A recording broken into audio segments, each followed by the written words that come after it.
Hello students, स्वागत है आप सबका विज्ञान के एक और न्यू चैप्टर में, जिसका नाम है कार्बन तथा उसके यौगिक, कार्बन एंड इट्स कंपाउंड। तो आज हम विज्ञान के 4th चैप्टर इसको पढ़ने वाले हैं।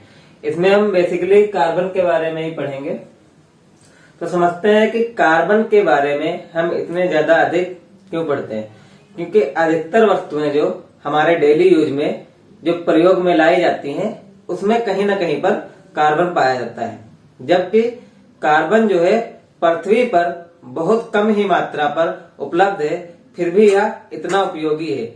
इसलिए इसको हम एक अलग चैप्टर से पूरा पढ़ते हैं और आगे चल के इसको एक बिल्कुल अलग ही रसायन विज्ञान की शाखा हो जाएगी, जिसका नाम होगा कार्बनिक रसायन। इसलिए इसका हम इतना ज्यादा अध्ययन करते हैं। तो कार्बन आप देख सकते हैं, बहुत सारी वस्तुएं जो होती हैं कार्बन की बनी होती हैं। भूपर्पटी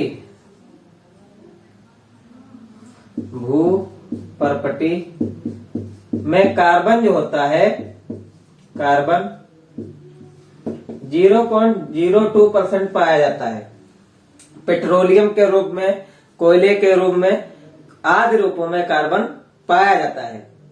और वायुमंडल में 0.03% कार्बन डाइऑक्साइड गैस के रूप में भी पाया जाता है। तो यह कार्बन के कुछ बेसिक गुण हो गए। अब इसमें हम देखते हैं, अगर हम विद्युत रासायनिक श्रेणी में देखते हैं तो हमारा कार्बन जो तत्व है वो 6 नंबर पे आता है। कितने नंबर पे आता है? 6 नंबर पर। जब इसका हम इलेक्ट्रॉनिक विन्यास बनाएं, इलेक्ट्रॉनिक विन्यास, तो 2,4 और हर एक तत्व जो होता है, प्रत्येक तत्व यह कोशिश करता है कि उसके बाह्यतम कोश में 8 इलेक्ट्रॉन बने रहें, 8 इलेक्ट्रॉन हो जाए। तो इसके लिए वह कुछ न कुछ तत्वों से जाके मिल जाता है और कई प्रकार के बंध बनाता है। तो यहाँ पर हम देखते हैं कार्बन को 8 इलेक्ट्रॉन होने के लिए 4 इलेक्ट्रॉन की जरूरत होती है, 4 इलेक्ट्रॉन की जरूरत पड़ती है इसको। लेकिन अगर यह 4 इलेक्ट्रॉन किसी को दे दे, त्याग कर दे, तब भी यह 2 इलेक्ट्रॉन में भी स्थायित्व अपना बना सकता है, तब भी अपना स्थायित्व बना सकता है। तो इसको ध्यान में रखना है। इसलिए कार्बन जो होता है बहुत लंबी श्रृंखलाएं बनाता है, बहुत लंबी श्रृंखलाएं बनाता है, जिसको हम चेन कहते हैं। और भी कई प्रकार से कार्बन श्रृंखलाएं बनाता है। इधर ऐसे और भी इसमें कार्बन ऐड हो सकते हैं।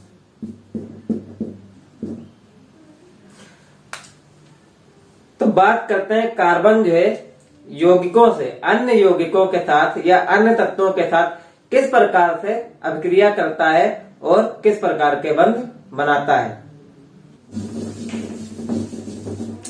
तो देखते हैं कार्बन में आबंधन। सबसे पहली हेडिंग है कार्बन में आबंधन, या इसको कभी कभी केवल बंध भी बोलते हैं। कार्बन में आबंधन, सहसंयोजी बंध,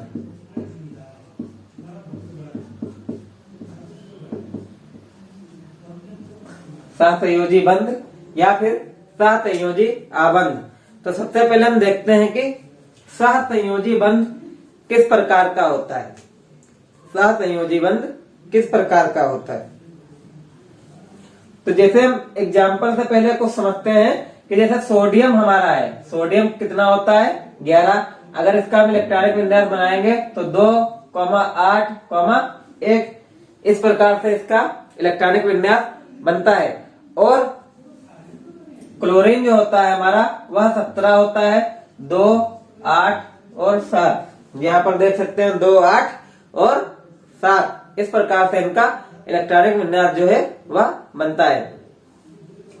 तो यह सोडियम जो है यह प्रयास करता है कि उसके अंतिम कोश में, बाह्यतम कोश में इलेक्ट्रॉनों की संख्या 8 बनी रहे। ठीक इसी प्रकार क्लोरीन भी यही प्रयास करता है कि उसके बाह्यतम कोष में 8 इलेक्ट्रॉन हो जाए। तो इसके पास क्या चांस है कि यह जो है 7 इलेक्ट्रॉन किसी से ग्रहण कर ले या फिर 1 इलेक्ट्रॉन अपना त्याग कर दे। और इसके पास क्या स्थिति है, ये 1 इलेक्ट्रॉन किसी से ग्रहण कर ले या फिर अपने 7 इलेक्ट्रॉन त्याग दे। तो यहाँ पर क्या आसान रहेगा बताइए, अब सोचिए इस बारे में।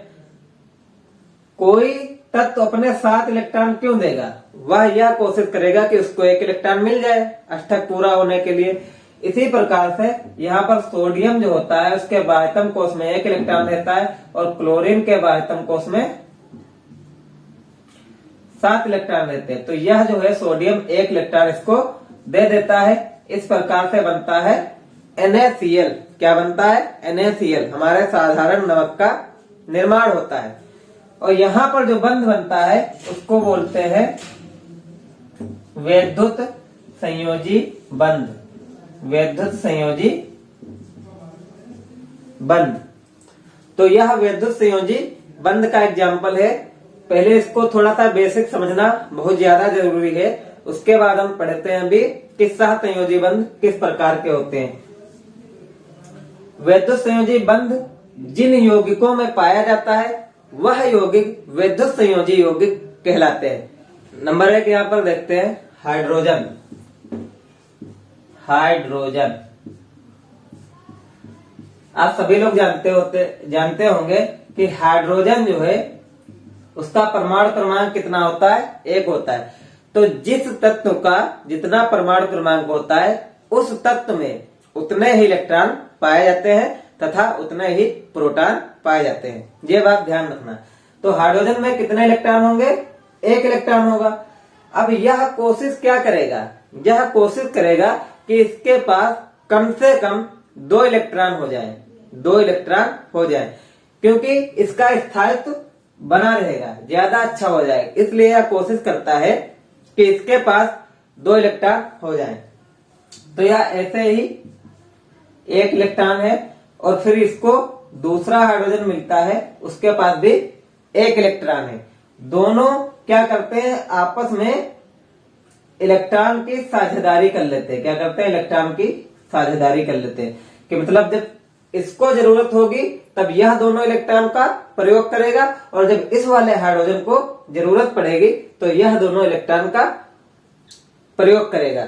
इस प्रकार से इनके बीच में साझेदारी हो जाती है और इस साझेदारी के द्वारा जो हाइड्रोजन के मध्य एक ये बंध बनता है इसको बोलते हैं सह संयोजी बंध। क्या बोलते हैं बच्चों, इसको बोलते हैं सह संयोजी बंध। क्योंकि यह साझेदारी द्वारा बना है बंध है, इसलिए इसको सह संयोजी बंध के नाम से जानते हैं। इस प्रकार से हाइड्रोजन के कितने अणु प्राप्त हुए हमें, हाइड्रोजन के 2 परमाणु मिलकर एक अणु बनाते हैं। इस प्रकार से हमारा H2 गैस का निर्माण होता है और इस बंध को एकल बंध बोलते हैं, क्योंकि ये सिंगल बन रहा है बॉन्ड, तो इसको क्या बोलते हैं, एकल बंध। जब कभी भी 2 तत्वों के मध्य 2 इलेक्ट्रॉनों की साझेदारी होगी, 2 तत्वों के मध्य 2 इलेक्ट्रॉनों की साझेदारी होगी तो एकल बंध का निर्माण होगा। नेक्स्ट हम देखते हैं नंबर 2 एग्जाम्पल। जैसे हमारा है ऑक्सीजन। ऑक्सीजन, तो ऑक्सीजन का परमाणु क्रमांक कितना है, आप सभी को पता होगा कि ऑक्सीजन का परमाणु क्रमांक 8 है।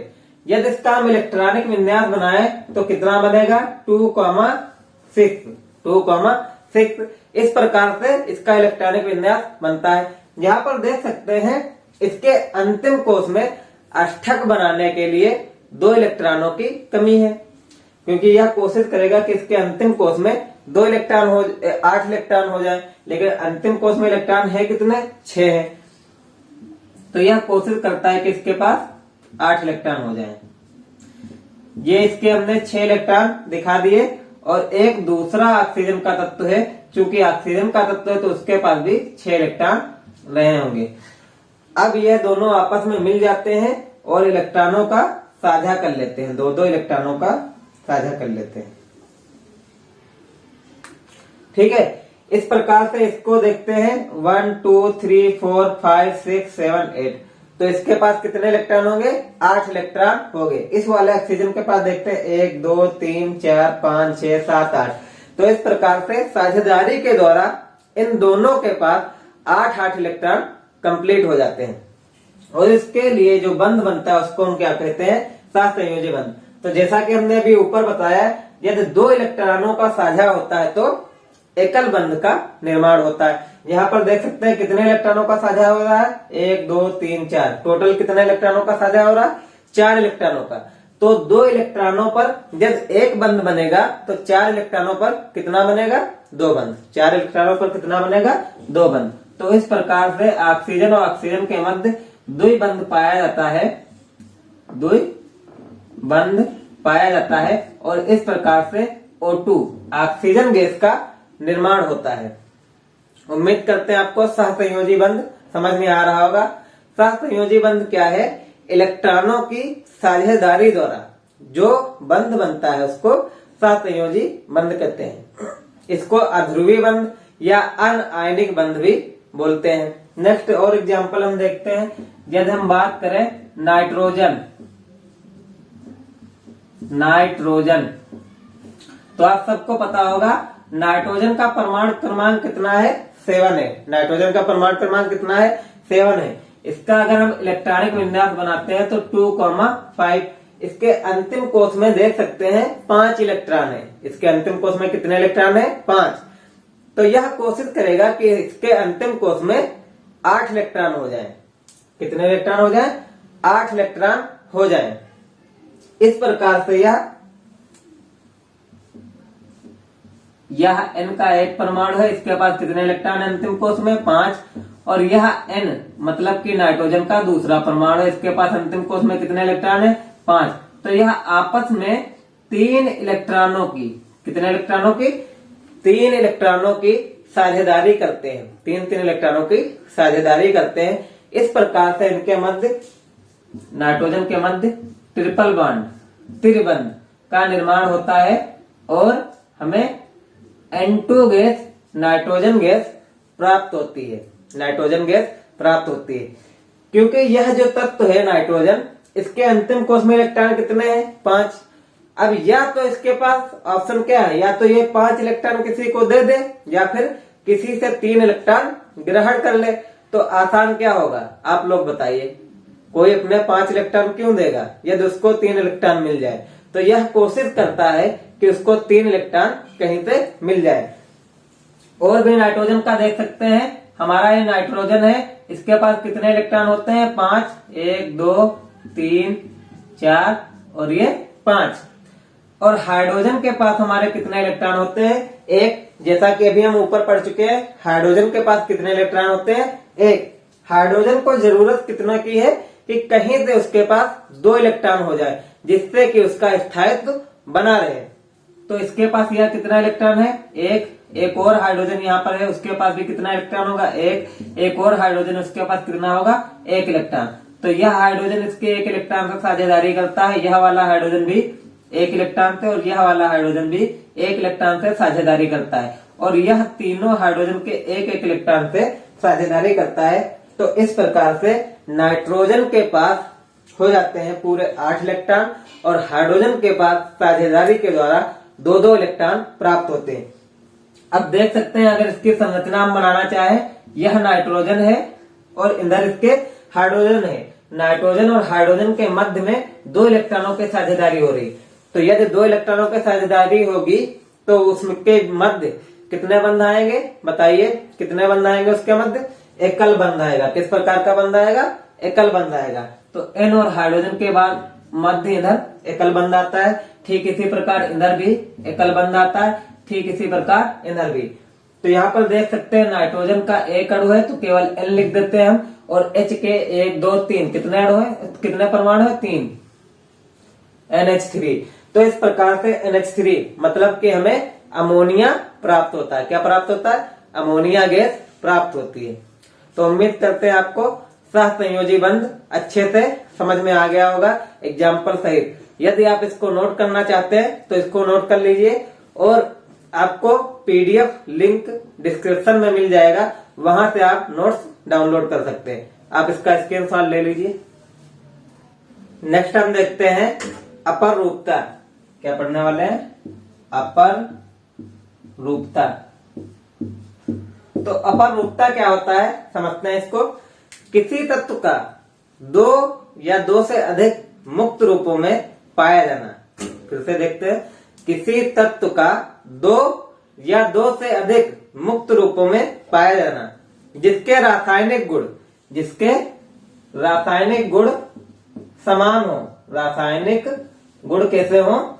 समान हो, लेकिन भौतिक गुण जो हो वह भिन्न भिन्न हो। भौतिक गुण भिन्न भिन्न हो, अलग अलग हो, तो उस तत्व को अपर रूपता कहते हैं। क्या कहते हैं? अपर रूपता। वह तत्व यदि उसके दो या दो से अधिक मुक्त रूप पाए जाते हैं जिनके रासायनिक गुण तो एक समान है, लेकिन भौतिक गुण जो है वह अलग अलग है। भौतिक गुण समान नहीं है, तो उसको क्या कहते हैं? अपर रूपता। और जिस तत्व के ये अलग अलग पाए जाते हैं उसको बोलते हैं अपर रूप। जैसे कि हमारा जो कार्बन है, कार्बन, इसके 3 अपर रूप पाए जाते हैं। नंबर 1 हीरा, आप सबने सुना होगा, हीरा, डायमंड बोलते हैं इसको। ग्रेफाइट और बकमिस्टर फुलेरीन। तो यह कार्बन के 3 अपर रूप है। इन तीनों केवल और केवल कार्बन से बने होते हैं। इनके रासायनिक गुण तो समान होते हैं, परंतु भौतिक गुण बहुत ज्यादा अलग होते हैं। तो इसको एक एक करके हम सीरियल वाइज इसको पूरा डिटेल में पढ़ेंगे, स्टडी करेंगे कि क्या होते हैं इसके भौतिक गुण, क्या होते हैं रासायनिक गुण। तो सबसे पहले हम देखते हैं नंबर 1 हीरा। तो हीरे के बारे में कुछ बेसिक जानकारी पढ़ते हैं। हीरा जो होता है कठोर होता है। कैसा होता है? कठोर। माना जाता है कि अभी तक जितने भी तत्व ज्ञात है उसमें से हीरा जो है वह सबसे अधिक कठोर है, और यह पारदर्शक होता है। कैसा होता है? पारदर्शक, मतलब इसके आर पार देखा जा सकता है। पारदर्शक मतलब आर पार देखा जा सकता है। इसका विशिष्ट घनत्व जो है, विशिष्ट घनत्व वह होता है 3.52। इसका विशिष्ट घनत्व होता है 3.52। यह काफी भारी होता है।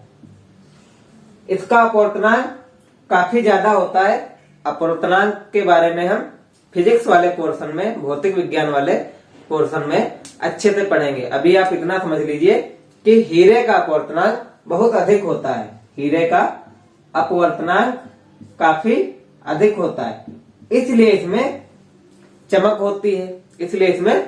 होती है। हीरा जो है उष्मा मतलब हीट तथा विद्युत का कुचालक होता है। क्या होता है? उष्मा तथा विद्युत का कुचालक होता है। तो ये कुछ पॉइंट है हीरे के बारे में, आप इसको समझ लीजिए। हीरा कठोर होता है, हीरा जो है पारदर्शक होता है। इसका विशिष्ट घनत्व 3.52 होता है, जिसके कारण यह काफी भारी होता है। अपवर्तनांक बहुत ज्यादा होता है, इसलिए इसमें चमक पाई जाती है। उष्मा तथा विद्युत का यह कुचालक होता है। यह बात ध्यान रखना, उष्मा तथा विद्युत का कुचालक है। बात करते हैं इसकी संरचना की।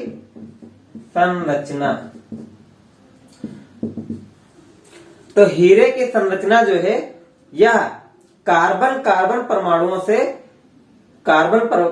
परमाणुओं के मध्य सहसंयोजी बंधों के द्वारा जुड़ा होता है और एक त्रिविमीय संरचना बनाता है। कैसे संरचना बनाता है? त्रिविमीय, जिसको हम 3D भी बोलते हैं। त्रिविमीय संरचना का निर्माण करता है, जिसके कारण यह क्या होता है? बहुत ज्यादा कठोर पदार्थ होता है। जिसके कारण यह बहुत ज्यादा कठोर पदार्थ होता है। और प्रबल सहसंयोजक बंध से जुड़ने के कारण इसका गलनांक जो होता है बहुत ज्यादा होता है, और इसको जलाने पर या लाल तप्त होने पर जलता है तो इसमें से कार्बन डाइऑक्साइड, केवल और केवल कार्बन डाइऑक्साइड CO2 गैस निकलता है, जिससे कि पता लगा सकते हैं हम कि यह जो है कार्बन का एक अपर रूप है। अब इसके बात करते हैं उपयोग की। उपयोग, यूजेज क्या है हीरे की, तो आप सभी जानते होंगे हीरे के प्रयोग क्या है आभूषण बनाने में। आभूषण बनाने में, आभूषण मतलब कि ज्वेलरी जिसको बोलते हैं, गहने बनाने में, आभूषण बनाने में इसका उपयोग किया जाता है। मशीनों के औजार बनाने में, जो मशीनें होती हैं, क्योंकि यह अत्यधिक कठोर पदार्थ है इसलिए इसका प्रयोग करके अन्य पदार्थों को आसानी से काटा जा सकता है, तो इसका प्रयोग मशीन के औजार बनाने में भी किया जाता है। डॉक्टर इसका चिकित्सक के रूप में, चिकित्सक जो होते हैं डॉक्टर, इसका प्रयोग करते हैं ऑपरेशन वगैरह करने के लिए। तो यह हीरे के बारे में कुछ बातें हैं। अब हम देखते हैं ग्रेफाइट। Number 2 graphite. तो नंबर 2 हम देखते हैं ग्रेफाइट। ग्रेफाइट जो है यह भी कार्बन का ही एक अपर रूप है। ग्रेफाइट जो है हल्का काला भूरा पदार्थ है और यह जो है यह मुलायम होता है। कैसा होता है? मुलायम होता है। देख सकते हैं इसका भौतिक गुण जो है हीरे के बिल्कुल ज्यादा विपरीत है, उल्टा है। हीरा क्या होता है? अत्यधिक कठोर है, जबकि वह भी कार्बन से बना हुआ है। लेकिन ग्रेफाइट मुलायम होता है तथा चिकना होता है। किस प्रकार के होता है? चिकना होता है। आपने देखा होगा जो पेंसिल के बीच में जो लिड लगी रहती है, जो ब्लैक कलर की, काली भूरी टाइप की, वह क्या होता है? ग्रेफाइट ही होता है। क्या होता है? वह ग्रेफाइट होता है। और यह जो है उष्मा तथा विद्युत का चालक होता है। उष्मा तथा विद्युत का चालक होता है। चालक और कुचालक क्या होते हैं, ये हमने पिछले चैप्टर में धातु एवं अधातु वाले चैप्टर में डिस्कस किया है। यदि आपने वह वीडियो नहीं देखा है तो आप प्ले लिस्ट में जाकर वह वीडियो देख सकते हैं। इसके संरचना के बारे में बात करें। संरचना, तो इसकी संरचना कुछ इस प्रकार से होती है। कार्बन अन्य कार्बन परमाणुओं से सहसंयोजी बंध द्वारा जुड़ा रहता है, लेकिन केवल अन्य 3 कार्बन परमाणुओं से सहसंयोजी बंध द्वारा जुड़ा रहता है। इसका एक बंध जो होता है वह मुक्त होता है। एक इलेक्ट्रॉन क्या होता है? मुक्त होता है। इस कारण यह जो है विद्युत का अच्छा चालक होता है। और वह कार्बन आपस में हेक्सागन मतलब कि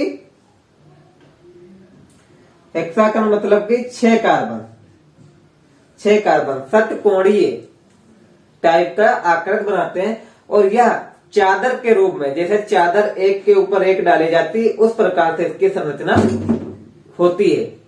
तो यह हो गए ग्रेफाइट की संरचना। अब हम देखते हैं उपयोग। ग्रेफाइट के उपयोग क्या क्या है, यूजेज।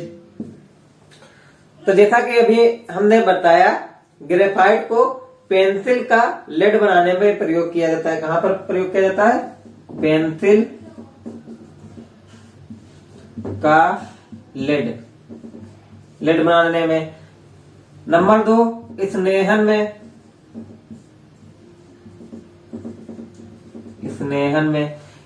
मतलब मशीनें पुर्जे जो होते हैं उनके मध्य स्नेहन की जरूरत होती है, चिकनापन की, जिससे वह सुगमता पूर्वक अच्छे से चालन कर सके तथा अपना कार्य कर सके। इसलिए इसका प्रयोग स्नेहन के रूप में भी किया जाता है। और इसका प्रयोग इलेक्ट्रोड के रूप में, किस रूप में किया जाता है? इलेक्ट्रोड के रूप में किया जाता है। तो यह कुछ इसके उपयोग है ग्रेफाइट के। उम्मीद करते हैं आपको ग्रेफाइट और हीरा अच्छे से समझ में आ गया होगा। ये बात ध्यान रखना है, ग्रेफाइट जो है वह विद्युत तथा उष्मा का चालक होता है, जबकि हीरा जो है यह विद्युत तथा उष्मा का कुचालक होता है। ठीक है, आप इसको नोट करना चाहे तो नोट कर लीजिए। नंबर 3 हम देखते हैं बकमिस्टर फुलेरीन, या इसको केवल फुलेरीन नाम से भी लिखते हैं, फुलेरीन। यह भी कार्बन का एक अपर रूप है।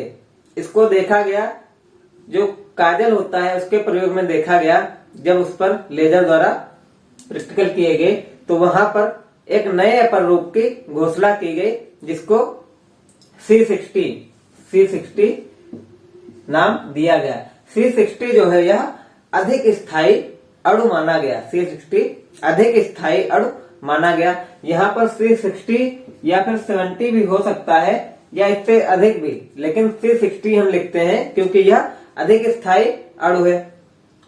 जब इसकी खोज की गई, पाया गया यह जो है अमेरिकी आर्किटेक्ट द्वारा बनाए गए एक गुंबद के आकार की, इसकी संरचना कैसी होती है, अमेरिकी आर्किटेक्ट द्वारा बनाए गए गुंबद के आकार की इसकी संरचना होती है, और उनका नाम था बकमिस्टर फुलर। क्या नाम था उनका? Buckminster Fuller. इसलिए इसका नाम बकमिस्टर फुलेरीन रखा गया। या फिर इसकी आकृति कह सकते हैं बालीवाल जैसी, किस प्रकार, बकीवाल, जो बकीवाल होता है उस प्रकार से इसकी आकृति कुछ इस प्रकार से गोलाकार 3D होती है। इस प्रकार से इसके जो अणु होते हैं वह चारों तरफ जुड़े रहते हैं, इस प्रकार से। तो यह इसकी संरचना होती है। देखते हैं यहां पर कार्बन की सर्वतोमुखी, कार्बन की सर्वतोमुखी प्रकृति।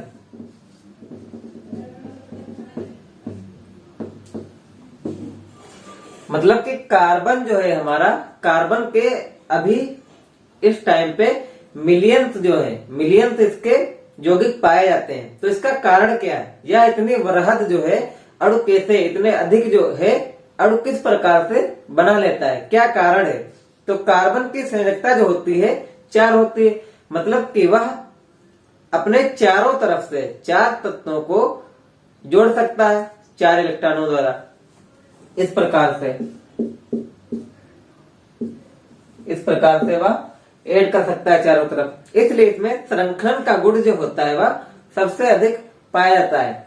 देखते हैं कार्बन जो है अपने मध्य एकल बंध का भी निर्माण करता है, एकल बंध।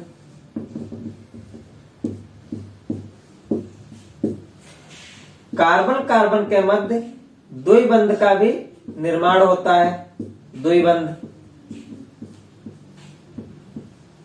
और कार्बन के मध्य त्रिबंध का भी निर्माण होता है, त्रिबंध। एक तो कार्बन का यह गुण पाया जाता है, ठीक है।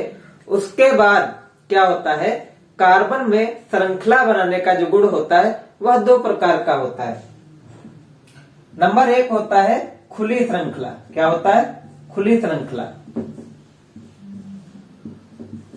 खुली श्रृंखला जैसे इस प्रकार से यह चेन के रूप में ऐड करता जाएगा, तो इसको क्या बोलेंगे हम? खुली श्रृंखला। क्या बोलेंगे? खुली श्रृंखला। और खुली श्रृंखला में एक और टाइप होता है, इसको देखते हैं आगे। अब इसको या इस प्रकार से भी कार्बन ऐड कर सकता है।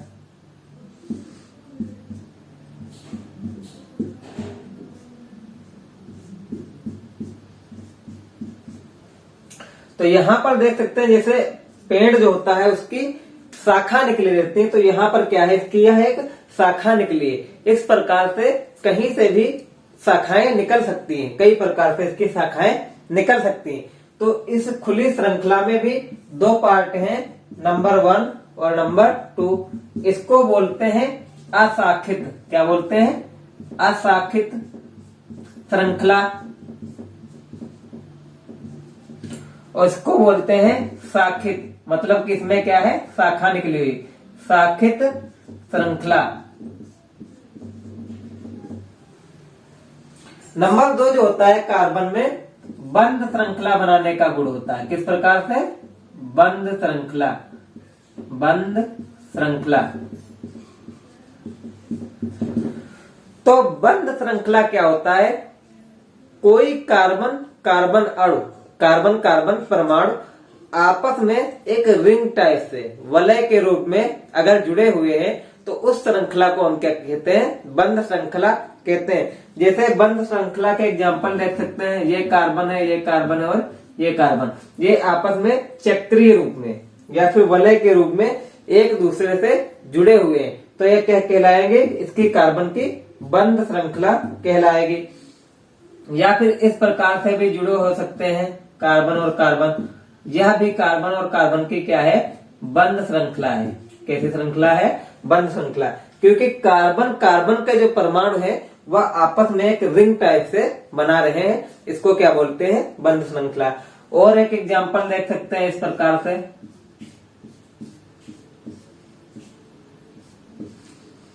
तो यहां पर यह भी कार्बन और कार्बन आपस में बंध श्रृंखला का निर्माण करते हैं। तो ये समझ लेते हैं कार्बन की सर्वतोमुखी प्रकृति। तो कार्बन कार्बन के मध्य एकल बंध भी बनता है, कार्बन कार्बन के मध्य द्विबंध का भी निर्माण होता है, कार्बन कार्बन के बंध मध्य त्रिबंध का निर्माण होता है। फिर देखते हैं श्रृंखला बनाने का गुण, तो वह किस प्रकार से श्रृंखलाएं बनाता है कार्बन। तो यहाँ पर देखते हैं खुली श्रृंखला का निर्माण करता है। खुली श्रृंखला में एक तो बिल्कुल सीधी श्रृंखला हो गई, बिल्कुल सीधी सिंपल सी श्रृंखला, उसको हम बोलते हैं अशाखित श्रृंखला। क्या बोलते हैं? अशाखित श्रृंखला। खुली श्रृंखला में यदि इससे कहीं से और कार्बन जुड़े हुए हैं तो इसको क्या बोलते हैं? शाखित श्रृंखला। इसमें क्या हो गई? यह शाखा निकला, इसलिए इसको शाखित श्रृंखला बोलते हैं। नंबर 2 क्या होता है? बंध श्रृंखला का गुण। बंध मतलब कार्बन कार्बन परमाणु आपस में वलय के रूप में, रिंग के रूप में जुड़े होंगे, तो इस प्रकार की श्रृंखला को बंध श्रृंखला के नाम से जानते हैं। जैसे कि यहाँ पर देख सकते हैं कार्बन कार्बन एक रिंग टाइप से फॉर्म कर रहे हैं, यहाँ पर देख सकते हैं इस प्रकार से एग्जाम्पल लिखे हुए। आप चाहें तो इसको नोट्स कर सकते हैं। देखते हैं यहाँ पर हाइड्रोकार्बन। हाइड्रोकार्बन क्या होते हैं? कार्बन के ऐसे यौगिक जिसमें केवल कार्बन और हाइड्रोजन पाए जाते हैं उसको हम क्या बोलते हैं? हाइड्रोकार्बन नाम से जानते हैं। जिसमें केवल और केवल हमारा हाइड्रोजन और कार्बन हो उसको क्या बोलेंगे? हाइड्रोकार्बन नाम से जानते हैं। जैसे CH4 C2H6 ये क्या है? हमारे हाइड्रोकार्बन है। अब हाइड्रोकार्बन को 2 भागों में बांटा गया है। नंबर 1 संतृप्त हाइड्रोकार्बन, नंबर 2 असंतृप्त हाइड्रोकार्बन।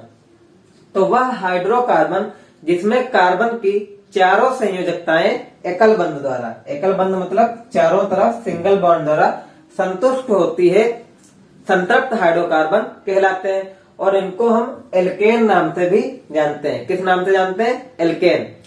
उसके बाद देखते हैं असंतृप्त हाइड्रोकार्बन क्या होते हैं।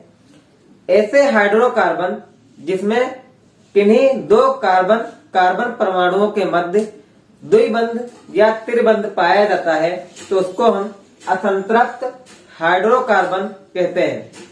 यदि कार्बन कार्बन के मध्य द्विबंध पाया जाता है तो उसको एल्कीन नाम दिया जाता है। और यदि कार्बन कार्बन के मध्य किन्हीं 2 कार्बन कार्बन के मध्य त्रिबंध पाया जाता है, मतलब ट्रिपल बॉन्ड पाया जाता है, तो उसको एल्काइन नाम से जाना जाता है। अब यहाँ पर देखते हैं इनका सामान्य सूत्र क्या होता है। इनका सामान्य सूत्र, एल्केन का जो सामान्य सूत्र होता है CnH2n, CnH2n, CnH2n। यह इतना ध्यान रखना, चाहे वह एल्केन हो, एल्कीन हो या फिर एल्काइन हो, CnH2n आना ही है, CnH2n आना ही है। अब इसमें देखते हैं अंतर क्या रहता है। अंतर यह रहता है Cn, n जहां पर क्या है? पूर्णांक है। n क्या है? पूर्णांक है। 1 2 3 4 इस प्रकार से n एक नंबर है, पूर्णांक नंबर 1 2 3 4 1 2 3 4 इस टाइप से। यहाँ पर देखते हैं n और यहाँ पर क्या है? 2n, मतलब कार्बन जो होगा उसके दुगुना, h क्या होगा? उसके दुगुना। और यहाँ पर होता है +2, मतलब दुगने से थोड़ा अधिक। यदि कार्बन में देखेंगे कि दुगने से थोड़ा अधिक है तो वह किसके अंतर्गत आएगा, वह एल्केन के अंतर्गत आएगा। जैसे कि देख सकते हैं CH4, अब यहाँ पर C कितना है, 1 है, H कितना है 4, तो C 1 है, 1 का दुगना कितना होता है 2, 2 में 2 और जोड़ोगे तो कितना प्राप्त होगा हमें 4, तो यह किसका तत्व है, एल्केन का तत्व है। इसी प्रकार से देखते हैं C2H6, C2H6 कार्बन हमारे पास कितने हैं 2 हैं, हाइड्रोजन कितने हैं 6 हैं, तो 2 का दुगना कितना होगा, 2 का दुगना होता है 4 और उसमें 2 और ऐड करेंगे तो कितना हुआ 6, मतलब कि अगर कार्बन 2 है और हाइड्रोजन 6 है तो वह किसका होगा, एल्केन का होगा। यहां पर क्या होता है CnH2n होता है।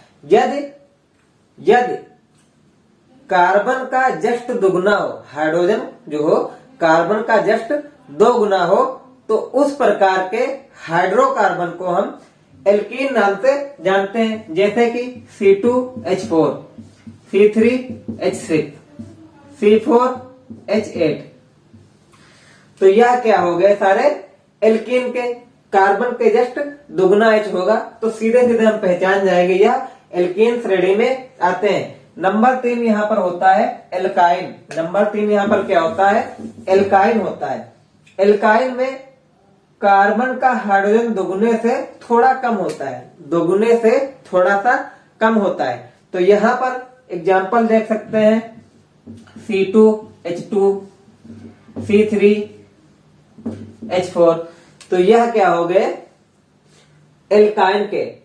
तो थोड़ा सा ध्यान रखना है, यहाँ पर जो होता है कार्बन के दुगुने से अधिक होता है, एल्केन में क्या होता है कार्बन के दुगुने से अधिक होता है, और एल्केन में क्या होता है जस्ट 2 गुना होता है, जस्ट कार्बन का 2 गुना होता है हाइड्रोजन, और एल्काइन में क्या होता है 2 गुने से कुछ कम होता है, 2 गुने से कुछ कम होता है हाइड्रोजन जो होते।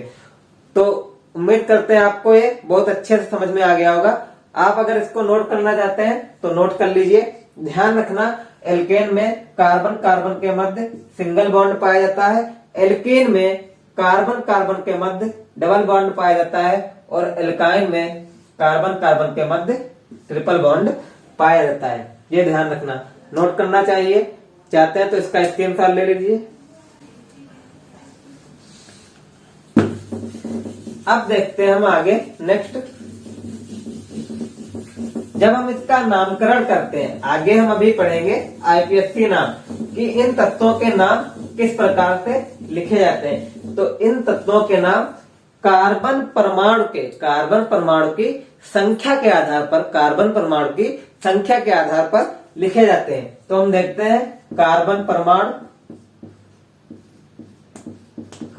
परमाणु की संख्या, और यहां पर क्या होता है हमारा नाम, ये एक्चुअली होता है IUPAC नाम। यदि हमारा कार्बन जो है 1 है, कार्बन की संख्या कितनी है 1 है, वह लिखा नहीं होगा तो उसको हम पढ़ते हैं मेथ। क्या पढ़ते हैं मेथ। यदि कार्बन 2 है तो उसको पढ़ते हैं एथ। यदि कार्बन हमारा 3 है तो उसको हम पढ़ते हैं प्रोप। क्या पढ़ते हैं प्रोप। यदि कार्बन हमारा 4 है तो उसको हम पढ़ते हैं ब्यूट। यदि कार्बन परमाणु हमारे पास 5 है तो उसको हम पढ़ते हैं पेंट। यदि कार्बन परमाणु हमारे पास 6 है तो उसको हम पढ़ते हैं हेक्स।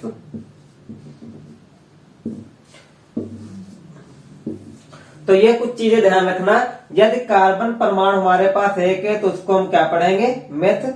यदि कार्बन परमाणु 2 है तो उसको हम पढ़ेंगे एथ। यदि कार्बन परमाणु 3 है तो पढ़ेंगे प्रोप। यदि कार्बन परमाणु हमारे पास 4 है तो उसको ब्यूट। यदि कार्बन परमाणु 5 है तो पेंट। यदि कार्बन परमाणु 6 है तो हेप। आपके में बस इतना ही काम आने वाला है, 6 तक होते तो और आगे हैं, बट उसके बारे में हम बात नहीं करने वाले, वो आप अपर क्लास में पढ़ेंगे इससे आगे। अब देखते हैं एल्केन। एल्केन जो था, एल्केन का जो सामान्य सूत्र था CnH2n+2 था। तो यदि एल्केन होता है कार्बन के साथ, मतलब कार्बन की चारों संयोजकताएं सिंगल बॉन्ड द्वारा, एकल बंध द्वारा होती हैं, संतुष्ट होती हैं, तो उसमें क्या जुड़ जाता है? एन जुड़ जाता है। क्या जुड़ जाता है? एन जुड़ जाता है। यदि उसके बाद देखते हैं हम एल्कीन, क्या था हमारा? एल्कीन, इसका सामान्य सूत्र था CnH2n। यदि किन्हीं दो कार्बन परमाणुओं के मध्य द्विबंध पाया जाता है, किन्हीं दो कार्बन परमाणुओं के मध्य द्विबंध पाया जाता है, तो क्या होगा? एल्कीन होगा। तो एल्कीन यदि कार्बन में लगा हुआ है तो उसका नाम क्या हो? नाम के अंत में हमारा ईन जुड़ जाता है। क्या जुड़ जाता है? ईन जुड़ जाता है। फिर उसके बाद देखते हैं एल्काइन। एल्काइन, इसका क्या होता है? CnH2n-2। तो इस प्रकार से यहाँ पर इसके भी अंत में आइन जुड़ जाता है। अब देखते हैं यहाँ पर एग्जाम्पल से देखते हैं नाम कैसे निकलता है। यदि n की जगह पर हम कितना रखें? 1 रखें। पहले n की जगह पर कितना रखते हैं? 1। तो C1H2 × 1 + 2, तो ये क्या बना? C1 है, 1 लिखा नहीं जाता। H2 1 जा 2, 2 1 2 + 2 4, CH4। तो कार्बन परमाणु यहाँ पर कितने हैं?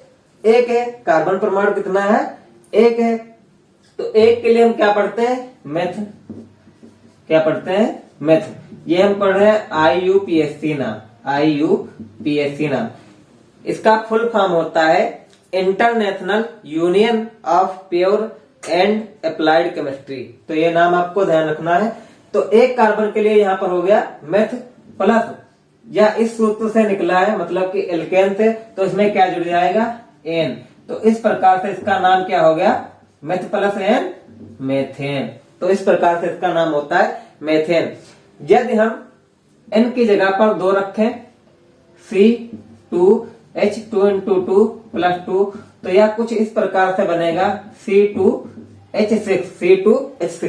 कार्बन कितने आ रहे हैं यहाँ पर? 2। 2 के लिए हम क्या पढ़ते हैं? एथ। 2 के लिए क्या पढ़ते हैं? एथ। चूंकि यह एल्केन वाले का तत्व है, तो इसमें क्या जुड़ जाएगा? एन। क्या जुड़ जाएगा? एन। तो इसका नाम क्या हो गया? एथेन। क्या नाम हो गया? एथेन। ठीक है, उम्मीद करते हैं आपको IPSC नाम समझ में आ रहे होंगे, और इसको ज्यादा डिटेल में हम अपर क्लास में 12th में, 11th और 12th में पढ़ने वाले हैं।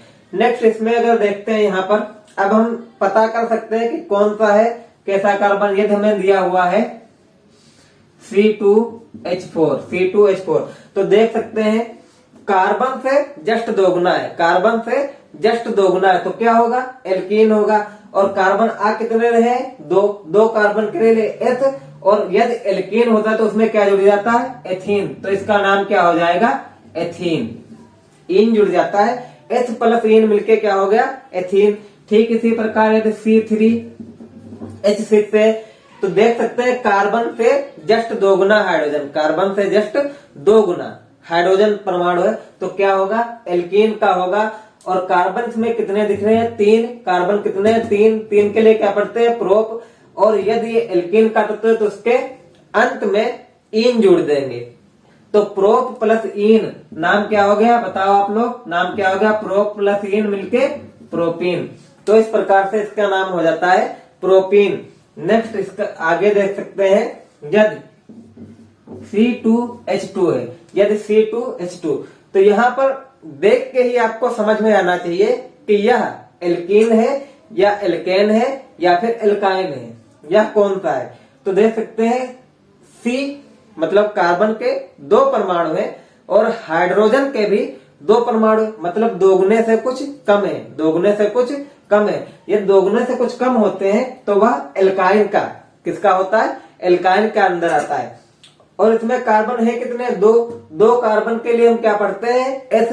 2 कार्बन के लिए क्या पढ़ते हैं? एथ। और यदि एल्काइन का है तो उसके अंत में क्या जोड़ देते हैं? आइन। तो एथ प्लस आइन, एथ प्लस आइन, बताओ आप लोग क्या हो जाएगा? एथ प्लस आइन मिलकर क्या होगा? एथाइन। क्या हो जाएगा? एथाइन। तो यह इसका नाम हो जाएगा। आप इस प्रकार से सारे तत्वों को पढ़ सकते हैं। और अभी ऐसे ही देख सकते हैं, यहाँ पर अगर लिखा है C4H8, तो देख सकते हैं कार्बन कितने हमारे पास? कार्बन कितने? 4। हाइड्रोजन कितना 8, हाइड्रोजन कितना 8, जस्ट कार्बन का 2 गुना है, जस्ट कार्बन का 2 गुना है। जब जस्ट कार्बन का 2 गुना होता है तो किसमें आता है, एल्कीन में आता है। और कार्बन है कितने, 4 है, 4 कार्बन के लिए क्या पढ़ते हैं, ब्यूट, 4 कार्बन के लिए क्या पढ़ते हैं, ब्यूट। और एल्कीन का है तो उसके अंत में क्या जोड़ देंगे, इन जोड़ देंगे। तो ब्यूट प्लस इन क्या हुआ, बताइए आप लोग, ब्यूट प्लस इन मिलके क्या हुआ, ब्यूटीन। क्या हुआ, ब्यूटीन। तो इसका नाम क्या हो जाएगा, ब्यूटीन।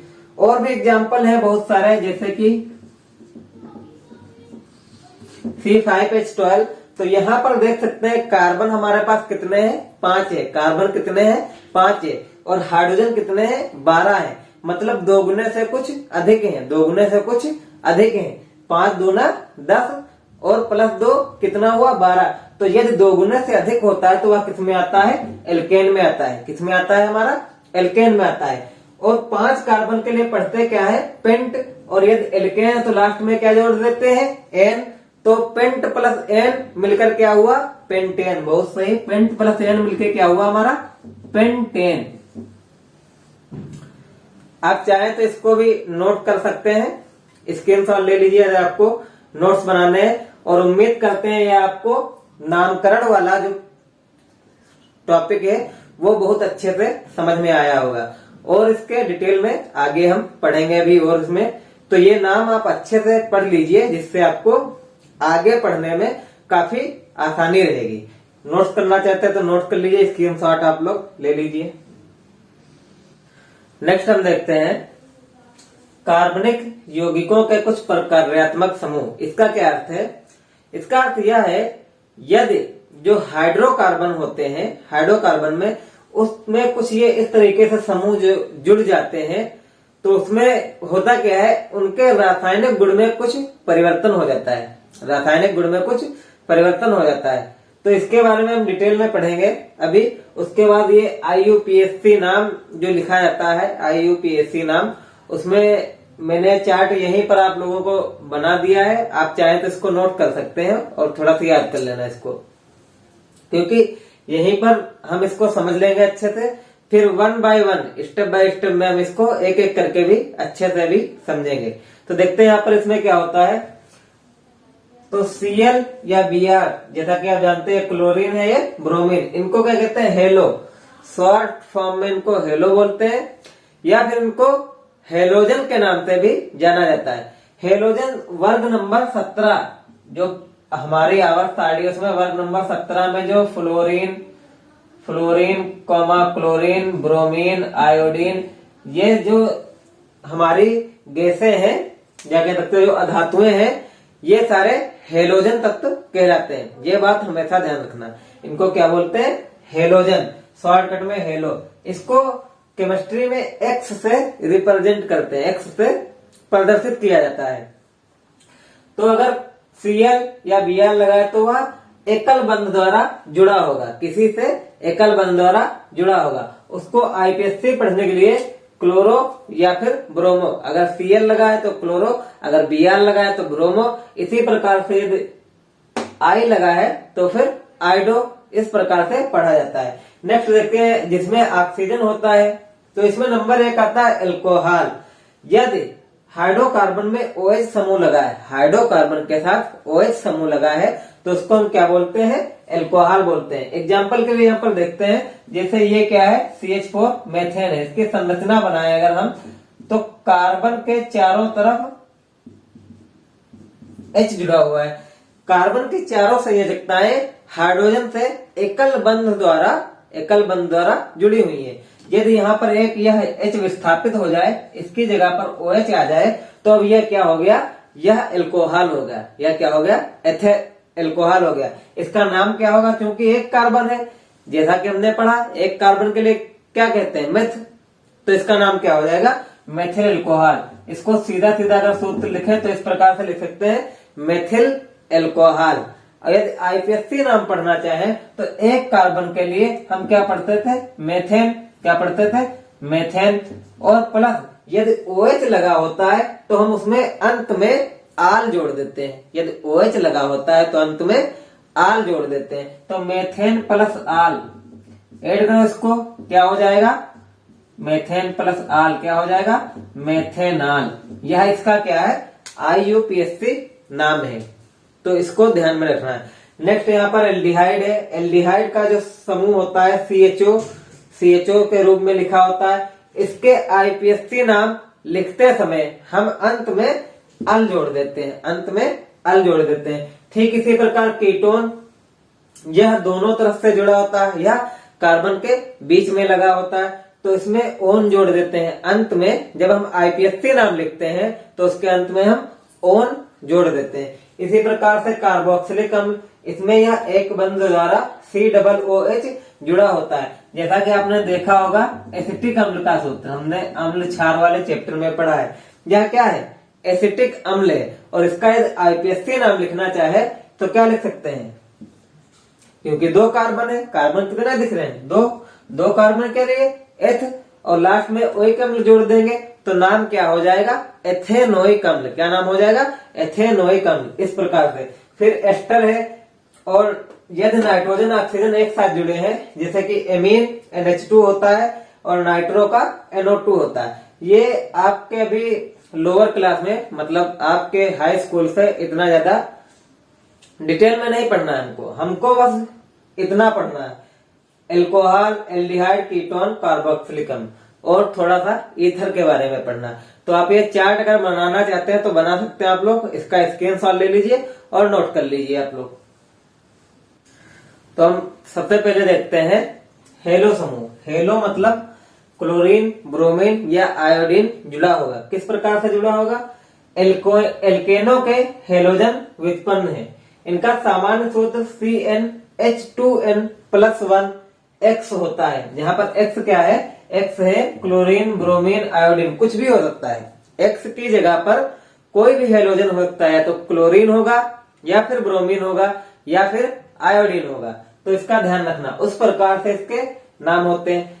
होता क्या है, जो एल्केन होते हैं हमारे, एल्केन हमने अभी पढ़ा है, जैसे CH4, C2H6, C3H8, ये क्या है, एल्केन है। तो इसमें से हाइड्रोजन के विस्थापन करने से एक हाइड्रोजन हटता है और एक हेलोजन, हेलोजन मतलब इसमें से कोई एक जुड़ जाता है, तो उसको हम क्या कहते हैं, हेलो समूह का जुड़ना कहते हैं। और उस प्रकार से बने यौगिक को हेलो एल्केन के नाम से जानते हैं। तो यहाँ पर देख सकते हैं, जैसे इससे एक H हटा तो क्या होगा, एक H हट गया, कितना बचा, 3। जब एक H हटेगा तभी कोई ना कोई जुड़ पाएगा, क्योंकि जो कार्बन है उसकी संयोजकताएं कितनी है, 4 है, तो 4 संयोजकताएं बनी रहे, इसके लिए एक H को हटना होगा। यदि कोई जुड़ेगा तो एक H को हटना पड़ेगा। तो यहाँ पर CH3Cl, अब CH3 को हमने पढ़ रखा है, क्या बोलते हैं, मेथेन।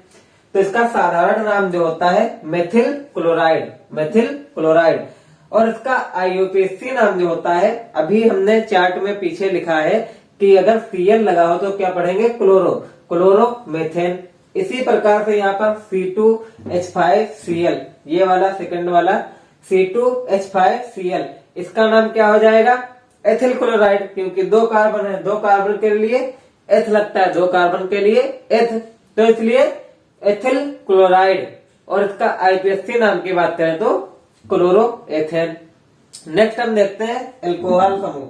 ठीक उसी प्रकार यदि एल्केनो में हाइड्रोजन के विस्थापन करने से OH समूह आ जाता है, कौन सा समूह, OH समूह। अभी हमने पढ़ा ना, OH क्या होता है, एल्कोहल को प्रदर्शित करता है। OH समूह जुड़ जाता है तो उसको हम क्या कहते हैं, उसको हम एल्कोहल के नाम से जानते हैं। जैसे कि यदि CH4 में OH जुड़ गया तो एक H हटेगा तो CH3OH, इसका साधारण नाम क्या हो जाएगा, मेथिल एल्कोहल। ये क्या है, साधारण नाम है, मेथिल एल्कोहल। और इसका अगर IPSC नाम समझे तो IPSC नाम में मैंने भी पीछे लिखवा रखा है कि IPSC नाम पढ़ते समय यदि एल्कोहल जुड़ा है तो अंत में आल जोड़ देते हैं, अंत में आल जोड़ देते हैं। क्योंकि एक कार्बन है, एक कार्बन के लिए मेथेन, एक कार्बन के लिए क्या पढ़ा जाएगा, मेथेन, मेथेन। एक कार्बन के लिए मेथेन प्लस आल, प्लस आल, तो जुड़ के क्या होगा, मेथेनॉल, मेथेनॉल। यह हो गया आईपीएससी नाम। ठीक इसी प्रकार यहाँ पर C2H5OH, इसका साधारण नाम होता है एथिल अल्कोहल। साधारण नाम क्या होता है, एथिल अल्कोहल। यदि इसमें OH जुड़ा है तो आईपीएससी नाम में क्या करेंगे, अंत में आल ऐड कर देंगे, क्योंकि 2 कार्बन है इसलिए एल्केन का नाम क्या हो जाएगा, एथेन प्लस आल, तो क्या हो जाएगा, एथेनॉल। क्या हो जाएगा, एथेनॉल। ये आप एग्जाम्पल में लिख सकते हैं, ये यौगिक है और ये इसका साधारण नाम है और ये वाले आईयूपीएससी नाम है। आप चाहते हो तो स्क्रीनशॉट ले लीजिए इसका। नेक्स्ट देखते हैं एल्डिहाइड समूह। तो एल्डिहाइड समूह में क्या होता है, यहां पर CHO आपको क्या देखने को मिलता है, CHO एक बॉन्ड द्वारा यह जुड़ा रहता है। जहां पर यह पाया जाता है जिस कार्बनिक यौगिक में, उसको हम एल्डिहाइड समूह कहते हैं। तथा इसका नामकरण में जब हम आईपीएससी नाम लिखते हैं तो अंत में अल जोड़ देते हैं। क्या जोड़ते हैं, अंत में अल जोड़ देते हैं। जैसा कि हमने पहले ही लिख चुके हैं हम लोग उस साड़ी में कि इसको हम अल जोड़ देते हैं। तो देखते हैं यहाँ पर, जैसे ये है SCHO, HCHO, तो यहाँ पर CHO आपको दिख रहा है, CHO है, इसका मतलब यह किसका होगा, एल्डिहाइड समूह का यौगिक है। इसका साधारण नाम होता है फॉर्मेल्डिहाइड। क्या नाम होता है, फॉर्मेल्डिहाइड। और इसको आईयूपीएससी नाम में कहते हैं मेथेनॉल, क्योंकि एक कार्बन है, एक कार्बन के लिए मेथेन, एक कार्बन के लिए मेथेन, और CHO समूह दिख रहा है तो अंत में अल जुड़ जाएगा, तो मेथेन प्लस अल क्या हुआ, मेथेनॉल। क्या हुआ, मेथेनॉल। ठीक है। ठीक इसी प्रकार CH3CHO, तो इसका साधारण नाम होता है एसिटिल्डिहाइड। क्या होता है, एसिटिल्डिहाइड। अब यहाँ पर कार्बन कितने, कार्बन 1 2, 2 कार्बन, 2 कार्बन के लिए क्या बताया था हमने, बताओ सब लोग, 2 कार्बन के लिए एथेन, 2 कार्बन के लिए एथेन, और एथेन में अल जोड़ोगे तो क्या हो जाएगा, एथेनॉल। क्या हो जाएगा, एथेनॉल प्राप्त होगा। ठीक इसी प्रकार कीटोन समूह देखते हैं। कीटोन समूह में हमें CO दिखने को मिलता है। क्या देखने को मिलता है, CO। ये कई प्रकार से लिखा हो सकता है, इस प्रकार से भी लिखा हो सकता है, या फिर इस प्रकार से लिखा हो सकता है, और यहाँ पर होगा इस प्रकार से 2 बंद लगे होंगे।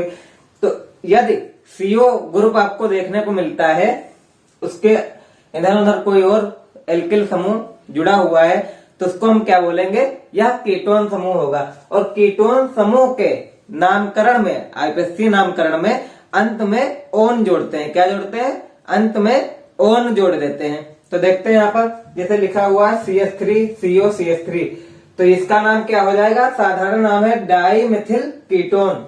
डाईमिथिल कीटोन, क्योंकि यहाँ पर 2 मिथिल दिख रहे हैं आपको, 2 के लिए डाईमिथिल और CO के लिए कीटोन, तो डाईमिथिल कीटोन। अब आईयूपीएससी नाम में टोटल कार्बन देखते हैं कितने हैं, तो टोटल कार्बन 1 2 3, 3 के लिए प्रोपेन, 3 के लिए प्रोपेन, प्लस कीटोन समूह दिख रहा है तो ओन जोड़ेंगे, तो प्रोपेन प्लस ओन क्या हो गया, प्रोपेनोन। क्या हो गया, प्रोपेनोन हो गया।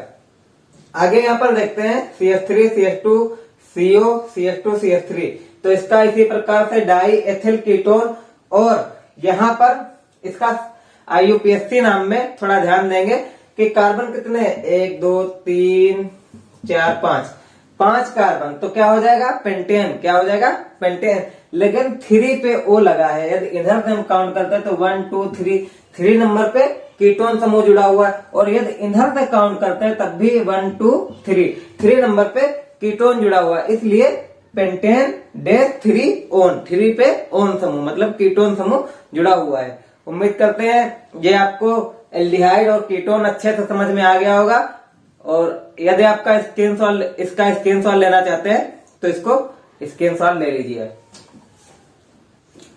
नेक्स्ट पढ़ने वाले हैं कार्बोक्सिलिक अम्ल। क्या पढ़ने वाले हैं, कार्बोक्सिलिक अम्ल।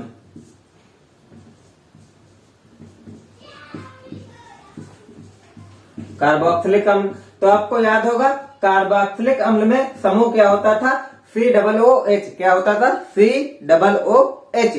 और इसके अंत में यदि आईपीएससी नाम हम लिखते हैं तो अंत में क्या जोड़ना रहता है, ओइक अम्ल। क्या जोड़ना रहता है, ओइक अम्ल। तो आइए देखते हैं। सबसे पहले यहाँ पर जो बनता है HCl HCOOH, HCOOH। तो इसका नाम, साधारण नाम की अगर बात करें तो इसका नाम होता है फार्मिक अम्ल। क्या होता है? फार्मिक अम्ल। और यदि आईपीएससी नाम की बात करें तो कितने कार्बन दिख रहे हैं आपको? एक कार्बन। एक कार्बन के लिए मेथेन, एक कार्बन के लिए मेथेन। मेथेन में यदि हम ओइक अम्ल जोड़ेंगे तो क्या हो जाएगा? मेथेन में यदि ओइक अम्ल जोड़ेंगे तो क्या हो जाएगा? मेथेनोइक अम्ल। क्या होगा? मेथेनोइक अम्ल। ठीक इसी प्रकार देखते हैं CH3COH, CH3COOH। इसका नाम आप पहले भी पढ़ चुके हैं, ध्यान कीजिए, अम्ल क्षार वाले चैप्टर में। इसका नाम क्या था? एसिटिक अम्ल। बहुत से इसका नाम क्या था? एसिटिक अम्ल, एसिटिक अम्ल। और यदि आईपीएससी नाम की हम बात करें, आईयूपीएससी नाम की बात करें तो CH3COOH लिखा है। कार्बन कितने हैं? दो कार्बन के लिए एथेन, दो कार्बन के लिए एथेन प्लस ओइक अम्ल, तो क्या हो जाएगा? एथेनोइक अम्ल। क्या हो जाएगा? एथेनोइक अम्ल। अब नेक्स्ट देखते हैं ईथर। लास्ट इसका जो प्रकार्यात्मक समूह बचा है ईथर। ईथर में क्या होता है? ऑक्सीजन जो होता है आर समूह से, आर मतलब कार्बन, आर समूह से जुड़ा रहता है। एक इधर और एक इधर आर जुड़ा रहता है। तो इसमें देखते हैं क्या होता है। नंबर 1 होता है जैसे इस प्रकार से CH3OCH3। तो इधर भी कार्बन जुड़ा है O से और इधर भी, तो यह क्या होगा? ईथर होगा। नाम क्या हो जाएगा? एक कार्बन के लिए मेथेन, एक कार्बन के लिए मेथेन। और O किसको प्रदर्शित कर रहा है? O यहाँ पर ईथर ग्रुप को, ईथर समूह को रिप्रेजेंट कर रहा है। तो इसका नाम क्या हो जाएगा? साधारण नाम डाईमेथिल ईथर, डाईमेथिल ईथर हो जाएगा। और यदि इसके आईपीएससी नाम की बात करें तो मेथेन प्लस ऑक्सीजन की मिलके क्या हो जाएगा? मेथॉक्सी। क्या हो जाएगा? मेथॉक्सी। और फिर एक और मेथेन है तो क्या हो जाएगा? Methoxy methane. ठीक इसी प्रकार C2H5O, C2H5। तो यहां पर देख सकते हैं 2 कार्बन है, 2 कार्बन इधर भी है, तो यह क्या हो जाएगा? एथेन हो जाएगा। तो इसका नाम क्या होगा? Diethyl ether, diethyl ether. और यदि आईयूपीएससी नाम की हम बात करें, आईयूपीएससी जो नाम हमारा होता है उसकी बात करें तो क्या हो जाएगा? Ethoxy ethane. तो यहाँ पर आपके प्रक्रियात्मक समूह समाप्त होते हैं। हमने एक एक को बहुत अच्छे से डिटेल में पढ़ लिया है। और यदि आप इस तरीके से पढ़ते हैं पूरी बुक को, एक एक टॉपिक को अच्छे से, तो आपके नंबर 70 में से 70 कोई नहीं रोक सकता है। बस आप परमानेंट क्लासेस लेते रहिए और इसको अच्छे से नोट करिए, अच्छे से नोट करिए और एक बार रिवीजन करिए उसको। बस आपका सारा जो डाउट है वो क्लास में ही क्लियर हो जाएगा। उम्मीद करते हैं क्लास में आपको कुछ चीजें याद हो गई होंगी। आप इसका स्क्रीनशॉट लेना चाहते हैं तो ले लीजिए। चलिए देखते हैं दहन। दहन क्या होता है? यदि हम कार्बनिक यौगिक, जितने भी कार्बनिक यौगिक हैं, इनका दहन करेंगे, दहन मतलब जलाना, दहन मतलब जलाना, यदि इनको हम जलाएंगे तो क्या प्राप्त होगा? तो अधिकांश कार्बनिक यौगिक जलने पर, वायु की उपस्थिति में जलने पर उष्मा तथा प्रकाश का निर्माण करते हैं, उष्मा तथा प्रकाश, और कार्बन डाइऑक्साइड गैस निकलती है, और कार्बन डाइऑक्साइड गैस निकलती है।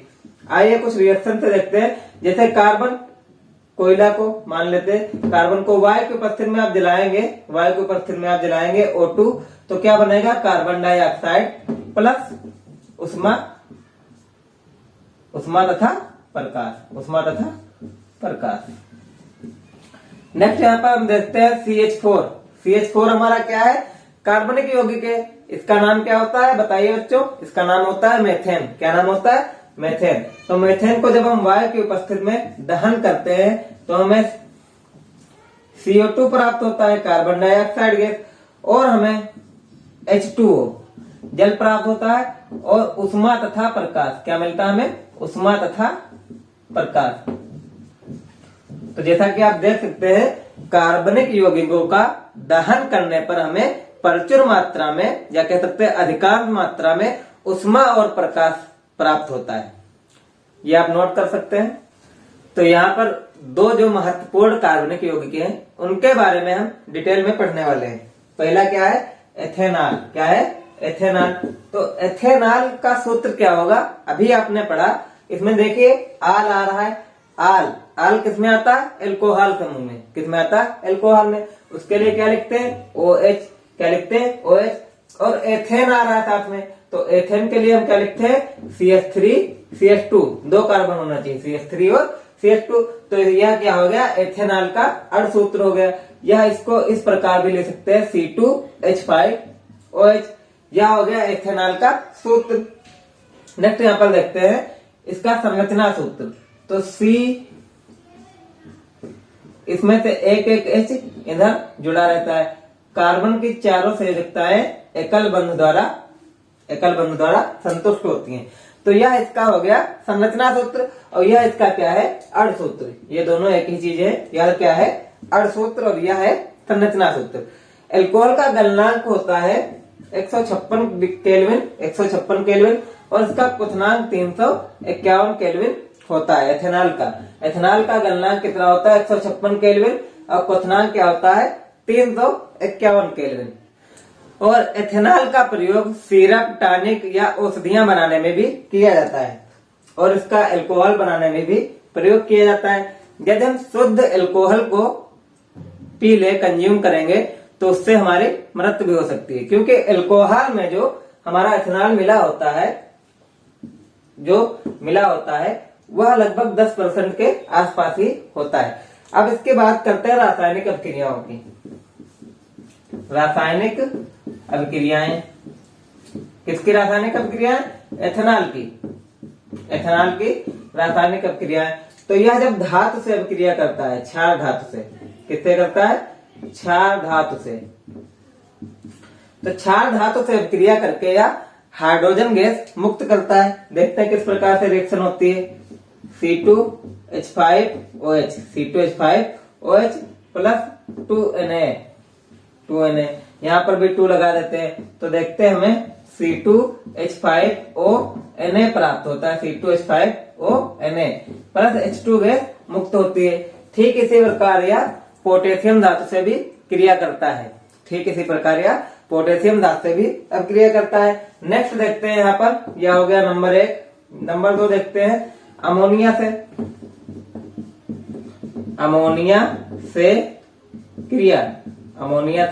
अभिक्रिया।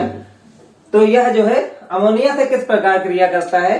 तो एथेनॉल हमारा अमोनिया से क्रिया करके एथिलेमीन का निर्माण करता है। या क्या हो गया हमारा? अमोनिया। NH3 मतलब अमोनिया। तो एक H यहाँ का, एक OH यहाँ का निकल जाएगा। क्या निकलेगा हमारा? H2O बाहर निकल जाएगा, और जो बचा है उसको हम लिख देते हैं। यहाँ पर क्या बचा? C2H5। क्या बचा है? C2H5। और यहाँ पर क्या बचा? NH2। क्या बचा? NH2।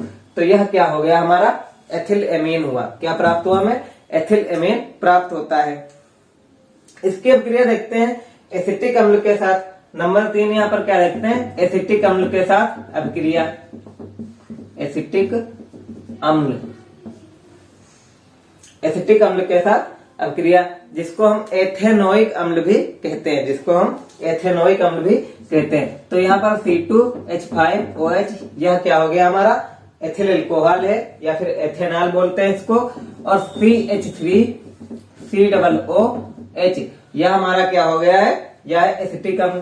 तो देखते हैं यहाँ पर, यहाँ का OH और यहाँ का H, ये इतना क्या होगा? एक साथ निकल जाएगा, मतलब इसमें से जल निकल जाएगा। H2O अलग लिख देते हैं। अब जो बचा है उसको वैसे ही नोट कर देंगे, जो चीजें बची हैं उसको उसी प्रकार से लिख देंगे। तो सबसे पहले हम लिखते हैं CH3CO। उसके बाद क्या बचा हमारा? C2H5। इस प्रकार से यह एसिटिक अम्ल के साथ अभिक्रिया करता है। तो यह हो गए एथेनॉल के कुछ बेसिक गुणधर्म जो हमने यहाँ पर पढ़े। और इसके कुछ रासायनिक अभिक्रियाएं, यह क्षार धातु से अभिक्रिया करके हाइड्रोजन गैस मुक्त करता है, अमोनिया से अभिक्रिया करके एथिलेमीन बनाता है, और एस्टिक अम्ल से क्रिया करके एस्टर का निर्माण करता है।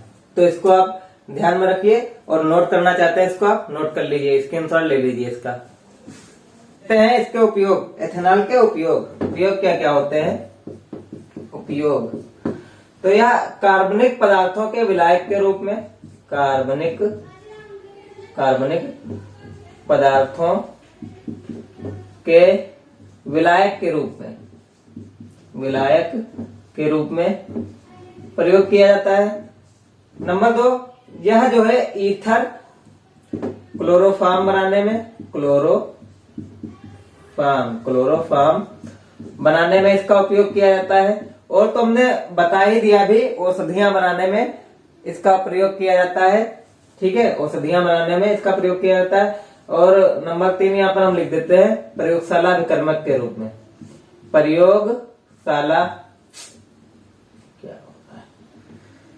प्रयोगशाला अभिकर्मक के रूप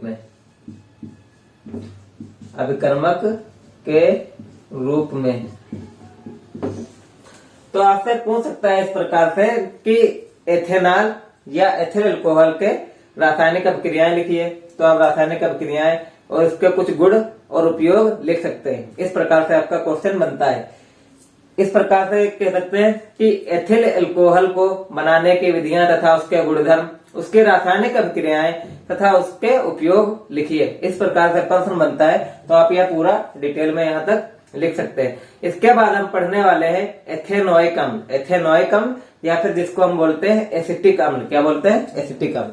हाँ, तो यदि आपके एग्जाम में क्वेश्चन पूछा जाता है कि एसिटिक अम्ल या फिर एथेनोइक अम्ल के गुणधर्म लिखिए, उसकी रासायनिक अभिक्रियाएं लिखिए तथा उसके उपयोग लिखिए, तो यहाँ पर हम इसके बारे में पढ़ने वाले पूरा डिटेल में। एथेनोइक अम्ल होता क्या है, इसका सबसे पहले अणुसूत्र देखते हैं। अणुसूत्र तो आपने पढ़ रखा भी, CH3COOH। यह क्या है? इसका अणुसूत्र है। यदि बात करें संरचना सूत्र की, तो इस कार्बन से 3 हाइड्रोजन जुड़े रहते हैं और यह कार्बन इस कार्बन से जुड़ा रहता है, इससे एक O, फिर इससे O और यहाँ पर H। इस प्रकार से बना सकते हैं, या फिर ये वाला O ऊपर लिख के भी आप बना सकते हैं, जैसे आपकी मर्जी हो यहाँ पर बना सकते हैं। तो इसके संरचना सूत्र के बारे में अगर बात करें हम, तो COOH। इस प्रकार से देखते हैं कार्बन की चारों संयुक्ताएं बनी हुई यहाँ पर भी और यहाँ पर भी, O की 2 और H की 1। तो यह इसका क्या हो गया? संरचना सूत्र हो गया। बात करते हैं क्या होता है। यह एक संक्षारक द्रव है। क्या है? संक्षारक द्रव है जो रंगहीन होता है तथा तीक्ष्ण गंध वाला होता है। प्राचीन काल में इसे सिरके के नाम से जाना जाता है। प्राचीन काल से इसे सिरके के नाम से जाना जाता है। सिरके में 10%, कितना? 10% एसिटिक अम्ल पाया जाता है। 10% एसिटिक अम्ल पाया जाता है। और इसका क्वथनांक जो होता है 118 डिग्री सेंटीग्रेड होता है और 16.5 डिग्री सेंटीग्रेड पर, 16.5 डिग्री सेंटीग्रेड तापक्रम पर यह बर्फ की तरह जम जाता है। यह बर्फ की तरह जम जाता है। अब देखते हैं इसकी रासायनिक अभिक्रियाएं। इसकी रासायनिक अभिक्रियाएं देखते हैं। इसके रासायनिक अभिक्रिया में क्या होता है? क्षार से अभिक्रिया। किससे? क्षार से अभिक्रिया।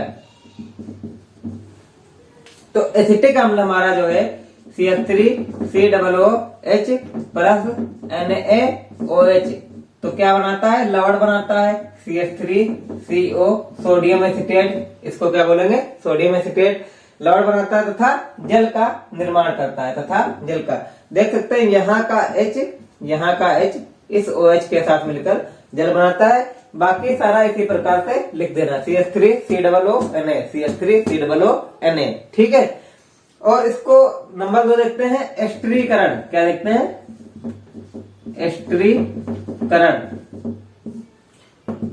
एस्टरीकरण ठीक वही रिएक्शन है जो अभी हमने पीछे की थी। CH3COOH प्लस CH3, या फिर इसको हम लिख देते हैं सीधे C2H5OH।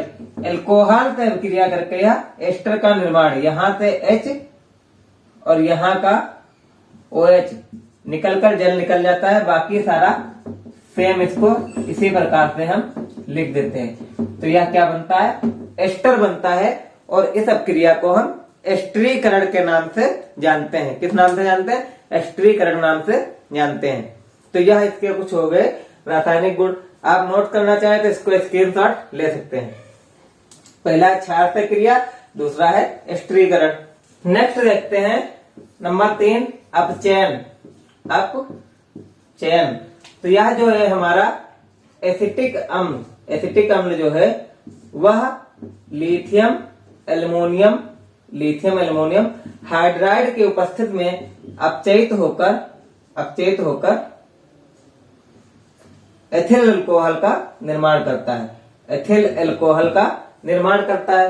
तो यह हम इसका क्या करते हैं, अपचयन करते हैं। अपचयन में बेसिकली होता क्या है, अपचयन में H मतलब हाइड्रोजन के परमाणु जुड़ते हैं। ठीक है, तो यह हमारा हो गया अपचयन। नंबर 4 इसका देखते हैं सीमेंट अभिक्रिया। यह अभिक्रिया थोड़ा इंपॉर्टेंट है और नाम से भी पूछी जाती है कि सीमेंट अभिक्रिया क्या होती है। तो सीमेंट अभिक्रिया क्या होती है, जब एसिटिक अम्ल CH3COOH हाइड्रोजोइक अम्ल क्या होता है N3H से अभिक्रिया करके किसकी उपस्थिति में, सांद्र सल्फ्यूरिक अम्ल की उपस्थिति में अभिक्रिया करके प्राथमिक एमीन का निर्माण करता है, CH3NH2 का निर्माण करता है। तो इस प्रकार की अभिक्रिया को हम क्या बोलते हैं, इस प्रकार की अभिक्रिया को हम सीमेंट अभिक्रिया के नाम से जानते। तो यहाँ पर इस अभिक्रिया को CO2 कार्बन डाइऑक्साइड और N2 नाइट्रोजन गैसें यहाँ पर बाहर निकलती है। तो यह भी आप नोट कर सकते हैं। तो नेक्स्ट हम पढ़ने वाले हैं साबुन। यह जो साबुन है इस चैप्टर का सबसे ज्यादा पूछा जाने वाला और इम्पोर्टेंट क्वेश्चन है साबुन और अपमार्जक। तो साबुन क्या होता है, बेसिकली एक कार्बोनेट होते हैं। क्या होते हैं, कार्बोनेट। जो वसा, तो वसा का सूत्र क्या होता है हमारा CH2COO C17H35 और CH3COO C17H H35 CH2 COO C17H35। तो यह क्या है हमारा, यह है वसा। तो जब वसा की विक्रिया हम सोडियम हाइड्रोक्साइड के साथ कराते हैं तो उच्च अणुभार वाले एसीटेट प्राप्त होते हैं, जिसको हम साबुन कहते हैं। यहाँ पर देखते हैं यहाँ का CH2 यह अलग होता है। किस प्रकार से, CH2 bond CH bond CH2, इस प्रकार से यह अलग होता है। उसके साथ में यहाँ का OH, क्योंकि यहाँ पर कितने OH हैं, 3 OH हैं, तो तीनों के साथ OH लग जाता है। इसको हम क्या बोलते हैं, ग्लिसरॉल। अब जो चीजें बची हैं उसको एक साथ लिख देते हैं, वही हमारा क्या है, साबुन है। तो इधर से लिखना शुरू करते हैं C17 C17 H35 और COO, और क्या है COO, यहाँ पर Na। तो उच्च अणुभार वाला हमारा एसीटेट प्राप्त होता है, इसी को हम क्या कहते हैं, साबुन। 1 नंबर में भी इसका ऑब्जेक्टिव क्वेश्चन पूछा जा सकता है कि साबुन का सूत्र क्या होता है। तो आपको याद रखना है C17 H35 COO Na, या COO के भी हो सकता है, क्योंकि सोडियम या पोटेशियम के लवण होते हैं। यह है साबुन। अब देखते हैं साबुन और अपमार्जक क्या होता है। तो साबुन जो होता है हमारा वह मृद जल में कार्य करता है। किस जल में, मृद जल में। और अपमार्जक जो हमारा होता है, साबुन मृद जल में, अपमार्जक मृद प्लस कठोर दोनों प्रकार के जल में कार्य करता है। साबुन यदि हम कठोर जल के साथ उपयोग करेंगे तो यह कार्य नहीं करेगा, मतलब गंदगी साफ नहीं होगी। यदि अपमार्जक हम करते हैं उपयोग तो वह क्या करता है, गंदगी को साफ कर देता है। अब मृत जल, कठोर जल होता क्या है? मृत जल होता है, साधारण जल होता है, और कठोर जल में क्या होता है, मैग्नीशियम, MgCl2 और CaCl2 इस प्रकार के यह लवण मिले रहते हैं। मैग्नीशियम क्लोराइड और कैल्शियम क्लोराइड जिस जल में मिले रहते हैं उसको कठोर जल कहते हैं, और जिस जल में मैग्नीशियम के लवण और कैल्शियम के लवण नहीं पाए जाते उसको क्या बोलते हैं, हम मृत जल बोलते हैं। अपमार्जक और साबुन में अंतर कितना है? अंतर बस यही है कि अपमार्जक जो होते हैं सोडियम एवं पोटेशियम के लवण होते हैं, और अपमार्जक क्या होता है, सल्फोनेट का लवण होता है। किसका लवण होता है? सल्फोनेट का लवण होता है। तो इस प्रकार से यहाँ पर साबुन और अपमार्जक जो है कंप्लीट होता है। तेलों और वसाओं के परस्पर क्रिया द्वारा जो हमें प्राप्त होता है इस क्रिया को हम साबुनीकरण के नाम से जानते हैं। जो एस्टर प्राप्त होता है इस प्रकार की क्रिया को साबुनीकरण के नाम से जाना जाता है। इसको लिखते हैं। अब एक मेन और इम्पोर्टेंट घटना है मिसेल। क्या बोलते हैं इसको? हम मिसेल के नाम से जानते हैं। तो मिसेल क्या है? बेसिकली साबुन किस तरीके से कार्य करता है उसके बारे में समझाया गया है। तो साबुन क्या होते हैं? उच्च अणुभार वाले। इस प्रकार से जितने कोने दिख रहे हैं यहाँ पर क्या है, कार्बन, और यहाँ पर यह क्या है, सोडियम है। यह क्या हमारा सोडियम या पोटेशियम जो भी है। तो यह सिरा जो होता है पूंछ वाला, इसको हम कहते हैं जल विरागी। क्या बोलते हैं? जल विरागी सिरा, जल विरागी सिरा। और यह क्या होता है? जल रागी, जल रागी।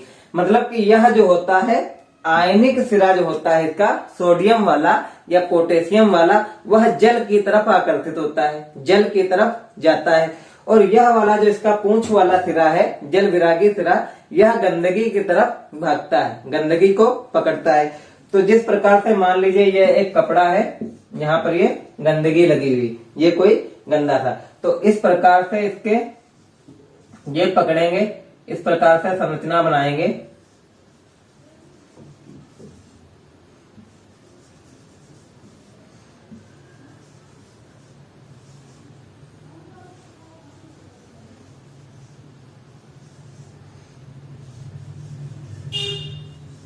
यह जो कार्बन के जो अणु हैं, इसको गंदगी को चारों तरफ से घेर के पकड़ लेंगे, और ये जो सोडियम वाले हैं जो जल विरागी, यह जल की तरफ भागेंगे। इस प्रकार से कपड़े से खींचकर गंदगी को या मेल को अलग कर देते हैं। इस घटना को हम मिसेल कहते हैं। क्या बोलते हैं? मिसेल कहते हैं। उम्मीद करते हैं आपको यह पूरा चैप्टर बहुत अच्छे से समझ में आया होगा, आपने बहुत चीजें समझी होंगी। इसको आप याद कर लीजिए और नोट आप अपने आप बनाइए तो ज्यादा बेटर है। और आपको जो नोट्स हैं वह डिस्क्रिप्शन में लिंक मिल जाएगा, वहां से PDF के रूप में डाउनलोड कर सकते हैं। और कमेंट करिए कि आपको केमिस्ट्री के बाद हाई स्कूल का जो है फिजिक्स पढ़ना है, मतलब भौतिक विज्ञान पढ़ना है, या फिर जीव विज्ञान पढ़ना है। उस हिसाब से नेक्स्ट वीडियो यह कंप्लीट होने के बाद, इसका लास्ट चैप्टर कंप्लीट होने के बाद फिजिक्स पे या फिर बायोलॉजी पे आएगा। और यदि आपको मैथ मतलब गणित भी पढ़ना है हाई स्कूल का, तो आप उसके लिए भी कमेंट कर सकते हैं, तो मैथ का भी वीडियो बना दिया जाएगा और आप अच्छे से फ्री स्टडी पढ़ सकते हैं। यदि आपको वीडियो पसंद आया तो इसको लाइक कीजिए और कमेंट कीजिए कि आपको किस प्रकार के वीडियो चाहिए, किस टॉपिक पे वीडियो आपको चाहिए। आप इसका स्क्रीनशॉट लेना चाहते हैं तो ले लीजिए। Thank you.